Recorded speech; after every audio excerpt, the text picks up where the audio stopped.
Danielle Bradberry went from a 16-year-old The Voice winner in 2013 to a rising country star. Her hit songs now reach millions, proving talent and hard work pay off. But what really happened to her after The Voice will shock you. Let's take a closer look.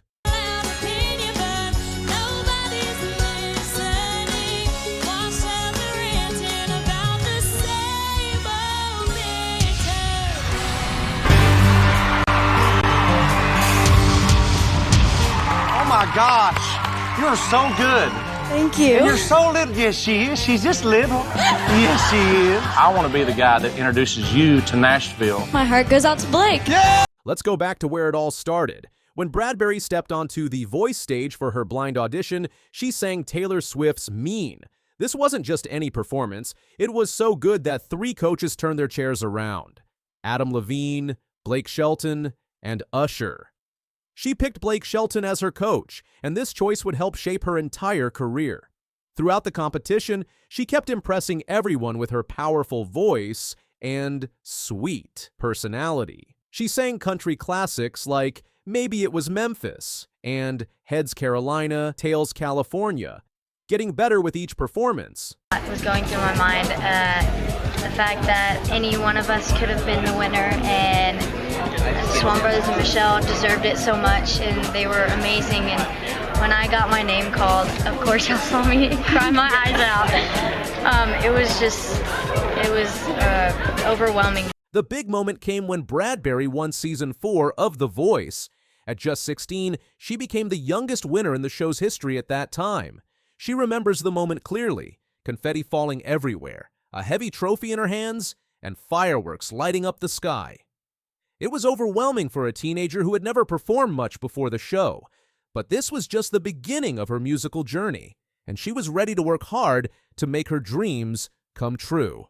Being in the studio, other than The Voice, it's different in a way. I mean, you're recording your own song, and it's just crazy to think, but it's great being in there, and yeah, it's so much fun. Compared to being on The Voice and everything after The Voice, it's pretty much more crazy. You're constantly going everywhere. I mean, you're not in the same place, and it's a whirlwind, but so far so good. Right after winning The Voice, things started moving fast for Bradberry. Just 2 days after her win, she signed a record deal with Big Machine Records, the same label that worked with Taylor Swift. Her first single, The Heart of Dixie, came out in July 2013, and by November, she had released her first album.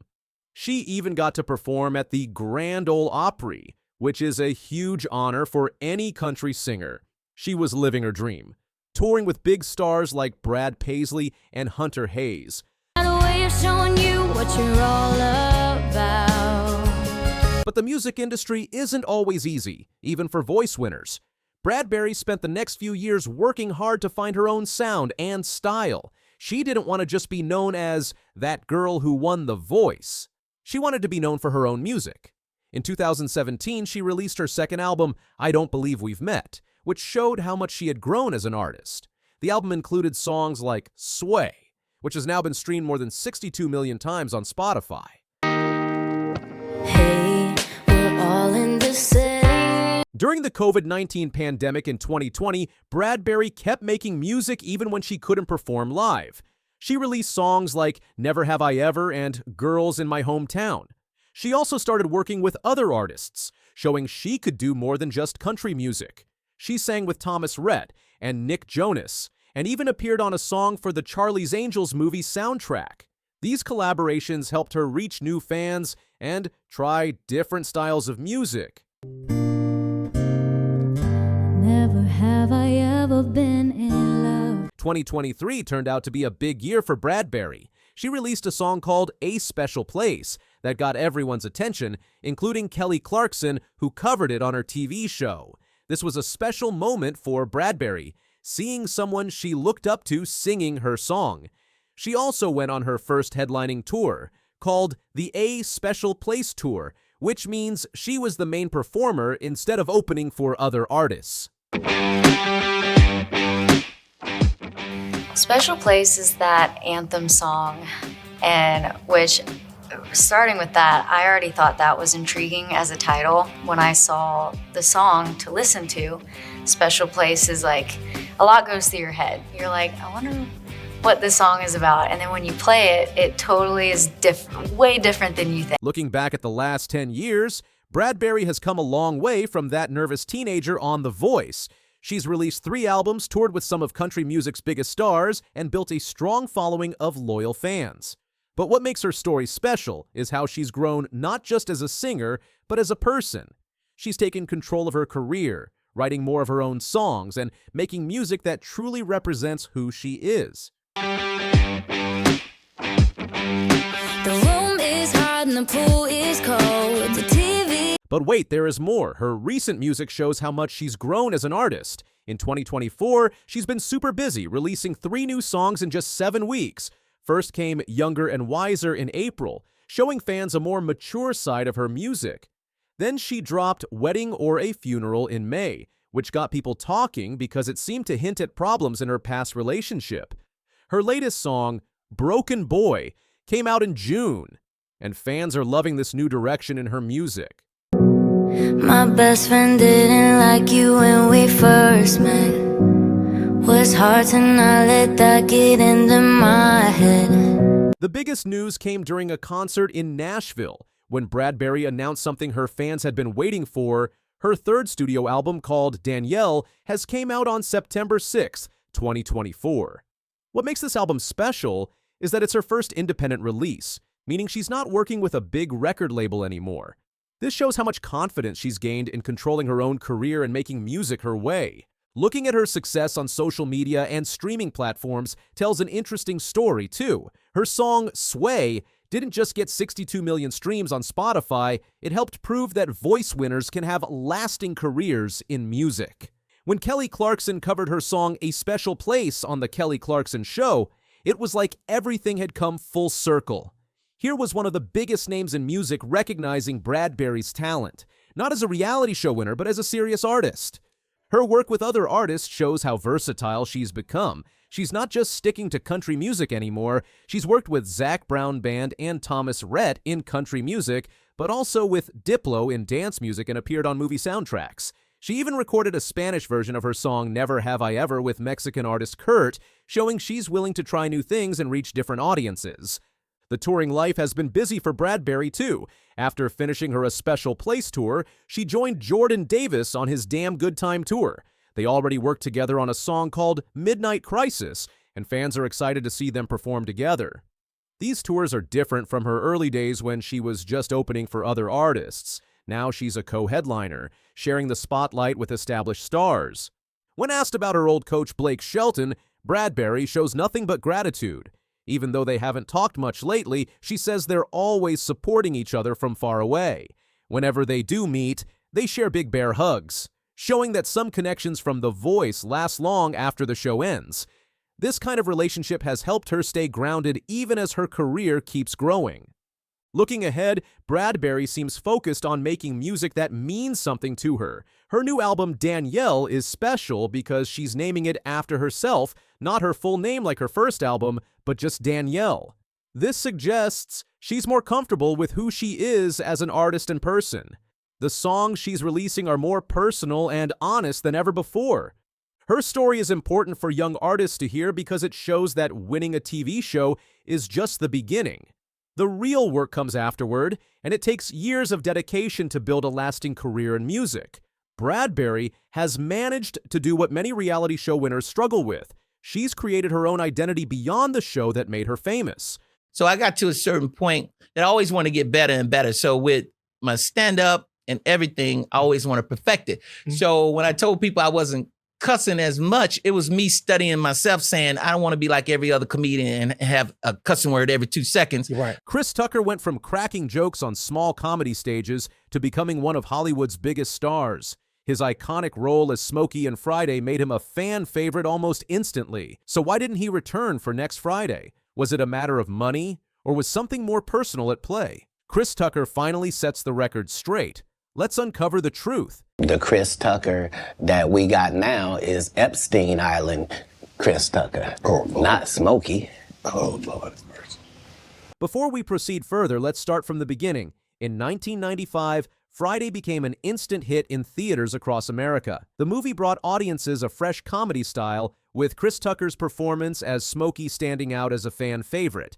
His fast-talking, energetic character made people laugh and helped make the movie a classic. But when Next Friday came out in 2000, Tucker wasn't in it. His absence left many fans wondering what happened to the actor who made Smokey such a memorable character. Let's see what his fan r/Blankies post on Reddit. Does a bunch of hits in the mid-90s in short succession, then radio silence after Rush Hour 2 for 6 years, then Rush Hour 3 in 2007, and he's only sporadically been in stuff since. Did some shit go down with him that I'm not aware of? The movie's impact on culture was huge, especially in how it showcased Tucker's natural talent for comedy and his ability to create unforgettable moments on screen. I can do whatever I want to do.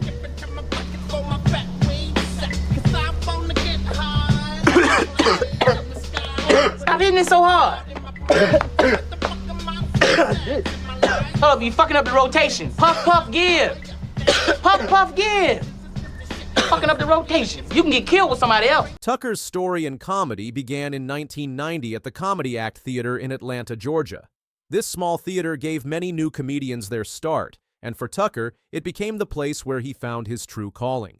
After feeling a strong connection with his first audience and hearing their laughter, Tucker knew he wanted to be a comedian for life. He worked hard every night, developing his unique style of high-energy comedy and quick jokes that would later make him famous. His decision to pursue comedy wasn't an easy one. He even joked about not joining the military because they get up too early. This choice showed how committed he was to making his dream of being a comedian come true. Sup, man? This motherfucker. Pissed off, man. I am. Motherfucking mama calling me for Christmas, wanting a Christmas gift and shit. Always want something. So, man, why the fuck every time you call, you always want something? Why the fuck we just can't talk? You know I ain't got no money. I told her, I said I'm broke. Broke as a motherfucker. I'm so broke, if a nigga rob me, he'll just be practicing. Moving to Los Angeles was Tucker's next big step. He spent 2 years performing at different comedy clubs throughout the city, working to improve his act and get noticed. His breakthrough came in 1992 on HBO's Def Comedy Jam, where his electric performance caught everyone's attention. The show was known for launching comedy careers, and Tucker's appearance opened many doors in Hollywood, leading to his first movie role in House Party 3 in 1994. During this time, Tucker was building connections with other performers and learning the ins and outs of the entertainment industry. His natural talent and hard work were starting to pay off in bigger ways. Getting the role of Smokey in Friday wasn't as smooth as many might think. The casting director, Kim Hart, described his first audition as horrible. Tucker was tired from touring, and he hadn't yet learned how to adapt his comedy style to movie acting. But the filmmakers saw something special in his ability to improvise and create funny moments on the spot. They gave him another chance, which turned out to be the right decision. The movie was made in just 20 days, and Tucker's natural comedy talent helped make Smokey one of the most memorable characters. During filming, he worked alongside Ice Cube and other talented actors, creating a chemistry that would make the movie special. Craig fucked up. You fucked up. Inhale, exhale. Roll it up, light it up, smoke it up. Inhale, exhale.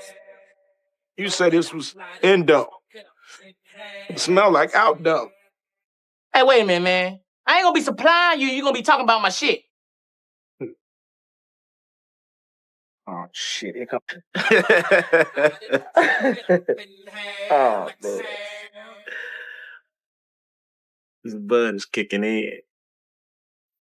Don't start tripping, Craig. But wait, there is more. After Friday's success, Tucker's career took off in a big way. His biggest break came with Rush Hour in 1997, starring alongside Jackie Chan. The movie was a huge hit, making $244 million worldwide. This success led to Tucker signing a $45 million deal for 2 movies with New Line Cinema, making him one of Hollywood's highest-paid actors.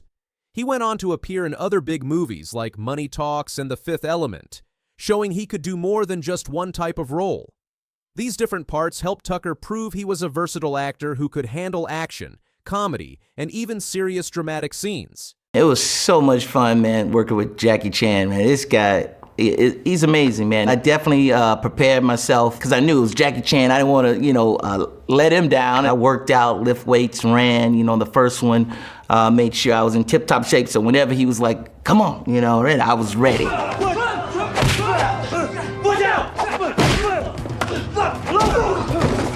Behind you. But he made it so easy, man, with the martial arts and all, stuff. He was just swinging me around. Basically, was just following him, man. Go this way, kick this way, look this way. Made it look like I knew what I was doing, so it was good. The main reason Tucker didn't return for next Friday was money. But there was more to the story. While the original Friday only paid its actors around $5,000, Rush Hour offered Tucker $20 million. As his co-star John Witherspoon said, "I wouldn't go back to Friday either."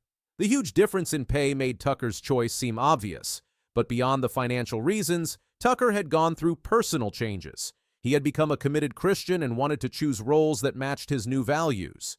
He started moving away from explicit humor and looked for different kinds of comedy that still made people laugh without going against his beliefs. This change in his personal life had a big impact on his career choices. Like, what was that turning point like for you when seemingly the world is at your fingertips and everybody has something to offer you at this point, but you choose to take a strong stance for your faith? Like, what was that transition like for you?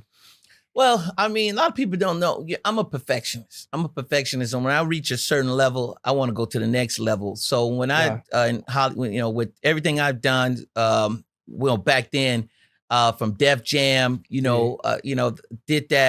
it great. And it took me to touring, and then took me to give me opportunity to get in movies and stuff. I did a little small part in House Party 3, and I had about a minute, 2 minutes to do my thing. That got me an agent. And then from there, I started getting co-starring roles. I got Fridays, and then I think I got a few other ones, and then Rush Hours. So I got to a certain point that I always want to get better and better. So with my stand-up and everything, I always want to perfect it. In the 2000s, Tucker took a break from Hollywood to focus on his personal life. During this time, he faced some serious challenges, including owing $14 million in taxes. This problem wasn't because he was trying to avoid taxes, but because of poor accounting and business management. To address these issues, he returned to stand-up comedy, performing shows across the country. These performances helped him reconnect with audiences and earn money to pay off his debt. He also became more selective about his movie roles, choosing projects that aligned with his personal growth and values. Through all these changes, Tucker kept growing as a performer. His comedy style evolved to reflect his new values, but he never lost his ability to make people laugh. In a 2014 interview, he explained how being a Christian changed his approach to comedy. "I have to dig deeper to find something that's still funny, and now it's harder. I like the challenge." This showed how Tucker was willing to work harder to create comedy that matched who he had become. Recently, Tucker announced he would return for Rush Hour 4, showing he's still open to revisiting past successes when they match his current goals. Everyone wants to know, is Rush Hour 4 happening? Is that ever going to happen? I don't know. I want to do it, and I heard that it's getting close to, coming to happen, so we'll see. We'll see what happens. This decision proves that Tucker isn't against doing sequels. He just wants to make sure they fit with who he is now. His journey from a young comedian in Atlanta to a Hollywood star, and then to someone who carefully chooses his roles based on his values, shows how much he has grown and changed over the years. Tucker's story is about more than just leaving a successful movie franchise. It's about an artist who changed and grew, making choices that weren't always popular but were right for him. From his early days doing stand-up in Atlanta to becoming one of Hollywood's biggest stars, and then choosing a more personal path, Tucker has always followed his way. Even with the challenges he's faced, including financial problems and career changes, he's stayed true to his love of making people laugh, just in ways that better match who he is today. Which one is your favorite Chris performance? Share your thoughts in the comments section and subscribe for more updates. By the way, I loved your speech last year when you got this award. I loved yours too, Michael. Did you? I didn't make one, Sean. I wasn't here. I was working. And ladies and gentlemen, I would like to take this opportunity. At 91, Michael Caine finally reveals the untold truth about Sean Connery. The struggles, the triumphs, and the bond that shaped a Hollywood icon. This is the story you've never heard about the man behind James Bond. My name is Bond. James Bond. My instructions were implicit. I was to leave for Jamaica in 2 hours. License to kill. The year was 1962. Cinema was about to change forever, though nobody knew it yet. When Sean Connery first stepped onto the screen in Doctor No, wearing that impeccably tailored tuxedo and delivering the now immortal line, Bond, James Bond, he didn't just introduce himself. He launched a cultural phenomenon that would define sophisticated masculinity for generations to come. Yet the path to this defining moment was anything but certain. Producers Albert R. Broccoli and Harry Saltzman had their sights set on established stars like Cary Grant and David Niven for the role of James Bond. Connery, with his working-class background and unrefined edges, seemed an unlikely choice to play Ian Fleming's sophisticated spy. What changed their minds wasn't just Connery's good looks or his commanding presence. It was something more intangible. During his audition, Connery displayed an almost preternatural understanding of the character. As he left the room, adjusting his collar with casual confidence, Broccoli turned to his team and declared, "We found James Bond." That instant of recognition would alter not just Connery's life, but the entire landscape of cinema. The pressure of embodying such an iconic character was immense. Connery had to transform himself, learning not just how to throw a punch convincingly, but how to order wine, play baccarat, and move through high society as if he'd been born to it. Sean studied everything, Michael Caine reveals. He wasn't just playing Bond, he was creating him from the ground up. Success came at a cost. As Bond's popularity exploded, Connery found himself trapped in a golden cage of his own making. "I don't hate James Bond," he once confided to Caine, "but I don't want to be remembered only for this character." The irony wasn't lost on either man. The role that had given Connery everything was now threatening to take away his identity as an actor. The pressure became so intense that Connery stepped away from the role after You Only Live Twice in 1967. Yet the pull of Bond proved difficult to resist, leading to his return in Diamonds Are Forever, 1971, and later in the non-Eon production Never Say Never Again, 1983. These decisions weren't made lightly. As Caine reveals, Sean struggled with Bond. He knew the role had made him, but he also knew it could break him if he let it. What happens when two men from humble beginnings find themselves at the apex of Hollywood? The friendship between Connery and Caine offers a remarkable answer. Their first meeting at a London party in the 1960s sparked an immediate connection that would last over 5 decades. Both had fought their way up from poverty. Connery from Edinburgh's working-class streets, Caine from London's East End. Caine recalls, "We recognized something in each other. That hunger to succeed? Yes, but also a determination to never lose ourselves in the process." Their shared background created a bond that transcended the superficial relationships common in Hollywood. They understood each other in a way few others could, having walked similar paths from poverty to stardom. Their friendship was tested during the filming of The Man Who Would Be King in 1975. Facing brutal conditions in Morocco, many cast and crew members struggled with the heat and isolation. During a particularly threatening storm, while others panicked, Connery's response revealed his character. "We just need to get through it like we've done all our lives," he said, laughing in the face of adversity. This resilience, this ability to face challenges with humor and determination, defined not just their friendship, but their approach to life itself. For decades, Connery's reputation was complicated by rumors and controversies. Was he truly difficult to work with? Why did he really leave Hollywood at the height of his success? Caine's revelations paint a more nuanced picture than the tabloid headlines ever could. According to Caine, Connery wasn't difficult. He was demanding, both of himself and others. Sean believed that if something was worth doing, it was worth doing right, Caine explains. He couldn't tolerate mediocrity, especially in himself. This uncompromising commitment to quality ultimately led him to abandon the Bond franchise after Diamonds Are Forever. Connery believed the character had become too commercialized, losing the depth and complexity he had worked so hard to develop. The controversial 1965 interview where Connery made remarks about women haunted him for years. Caine reveals that his friend deeply regretted those words and worked to evolve his views over time. Sean was capable of growth, Caine insists. He wasn't afraid to admit when he was wrong and learn from his mistakes. That's rare in anyone, but especially rare in Hollywood. Connery's decision to leave Hollywood at the peak of his career puzzled many. After winning an Academy Award for The Untouchables and starring in blockbusters like Indiana Jones and The Last Crusade, he chose to retreat to a quieter life in the Bahamas. Sean told me, "I can't stand the lies anymore," Caine revealed. He'd reached a point where the artifice of Hollywood life had become unbearable. This wasn't a decision made in haste or anger. Rather, it reflected Connery's growing desire for authenticity in his life. He turned down numerous multi-million-dollar offers, including roles that might have won him more awards. Instead, he chose to focus on what truly mattered to him: his family, his art, and his privacy. Few knew about Connery's passionate pursuit of painting in his later years. His wife, Micheline Roquebrune, an accomplished artist herself, described these works as silent confessions. Each canvas became a window into his soul, filled with memories of his beloved Scotland and their life together. "When I hold a brush," Connery once told Kane, "I feel like I'm telling a story just like when I act, but this time the story is mine."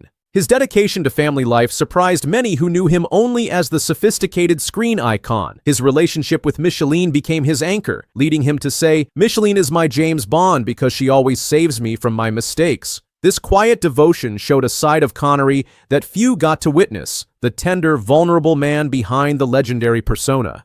Connery's battle with Alzheimer's disease in his final years revealed both the fragility of life and the strength of love. Micheline chose to care for him personally, watching as the sharp mind and vibrant personality that had captivated millions gradually faded. Yet even in his most vulnerable moments, glimpses of their deep connection remained. Micheline shared, "It was heartbreaking to see such a powerful mind slowly slip away." Yet she also spoke of moments of profound connection, when his eyes would light up with recognition and love. These precious instances became her solace as his condition progressed. On October 31st, 2020, Sean Connery passed away peacefully in his sleep at his Bahamas home. His death sparked global mourning, with tributes pouring in from around the world. But the true measure of his impact goes far beyond the roles he played or the awards he won. Sean Connery's influence extends far beyond his portrayal of James Bond. From his knighthood in 2000 to his passionate advocacy for Scottish independence, he lived life on his own terms. Kane said, "Sean was not just my friend, but an inspiration. His legacy is not just James Bond. It's how he lived, how he fought for what he believed in, and how he treated others. His commitment to his Scottish heritage never wavered, despite his global success. 'I am Scottish first and an actor second,' he often declared." This pride in his roots, combined with his support for Scottish independence, made him not just a cultural icon, but a symbol of national identity for many Scots. What made Connery truly exceptional wasn't just his acting prowess or his legendary charm. It was his authenticity. In an industry built on illusion, he remained steadfastly true to himself. Whether playing a British secret agent or a Russian submarine commander, Connery brought an unmistakable dignity and presence to every role. Through Michael Caine's revelations, we see not just the actor or the icon, but the man himself, complex, principled, and profoundly human. In an age of carefully crafted celebrity images, Connery's genuine nature set him apart. Perhaps this, more than any role he played, is his most enduring legacy. As new generations discover his work, they find something increasingly rare in today's world: an artist who never compromised his principles, a star who never lost his humanity, and a man who lived life on his own terms until the very end. His journey from Edinburgh milk delivery man to global icon serves as a reflection of the power of talent and determination. The friendship between Connery and Caine stands as a reminder that even in the most artificial of worlds, genuine connections can flourish. Their bond, spanning more than half a century,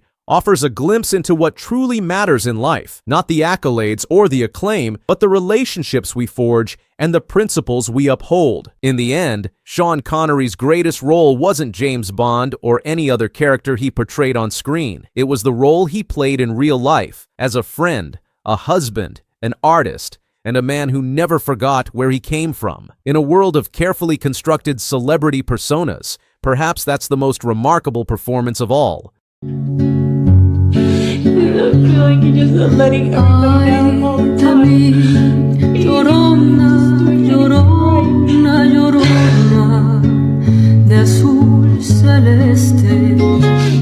Matt Damon breaks his silence on Ben Affleck and Jennifer Lopez's heartbreaking split, revealing the unseen struggles that fame and love couldn't overcome. As their marriage crumbles, Damon offers an intimate look at how the pressures of the spotlight and unresolved conflicts led to the collapse of Hollywood's most iconic couple. His account reveals the delicate balance the couple tried to maintain between their public image and private struggles, offering a rare glimpse into how fame ultimately affected their marriage. Ben Affleck and Jennifer Lopez's relationship, which seemed like the perfect second-chance romance, has crumbled after just 2 years of marriage, and the details emerging paint a complex picture of fame, struggle, and heartbreak.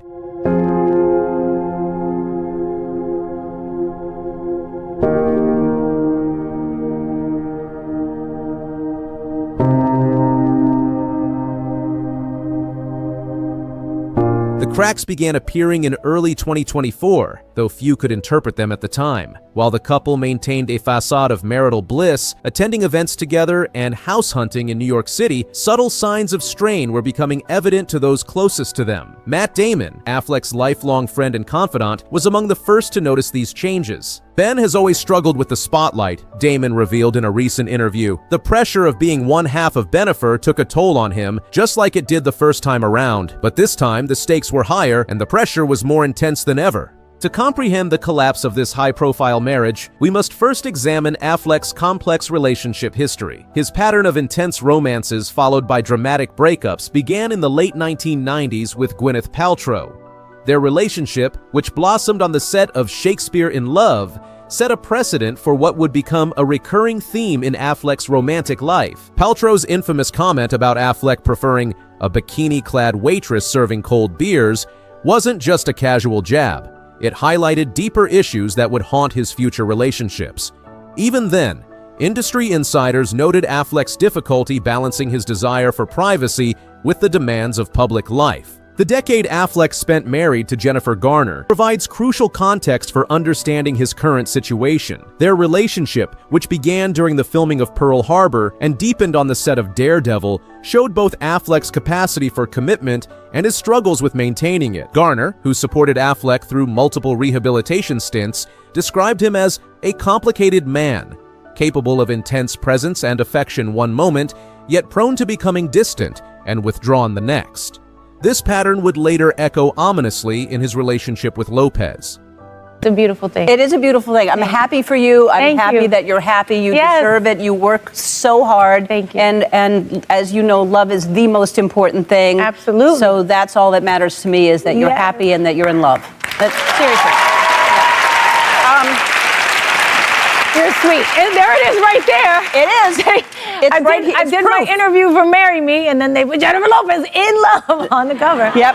Yes, that's nice. How was the relationship different the second time around? And how were you different the second time around? I mean, I think it's funny because you mentioned the Amazon original. It deals with that 20 years, you know. A lot of the things that are in it are inspired by things that I went through. Obviously, it's not an autobiographical thing at all. It's more kind of meta. Yeah. But it definitely takes things that I understood and I knew and I had lived, and it really is the story kind of a hopeless romantic, you know, and their journey and the things that happen to you, the things that you can go through.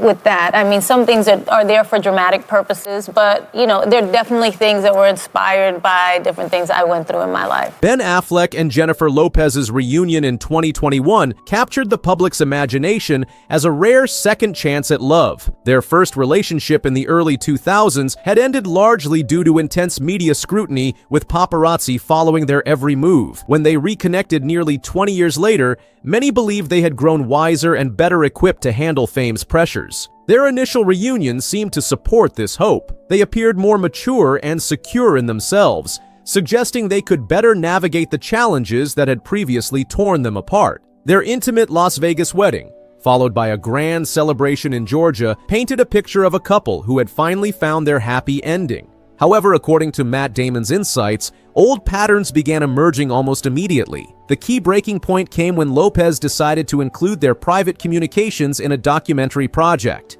This decision crystallized their fundamental difference in approaching public life. While Lopez embraced transparency and sharing their story with fans, Affleck struggled with what he saw as an invasion of their private life. This tension mirrored their earlier relationship's problems, where Affleck had similarly felt overwhelmed by the public nature of their romance. The situation demonstrated that despite the passage of time, their core conflict around privacy versus publicity remained unresolved.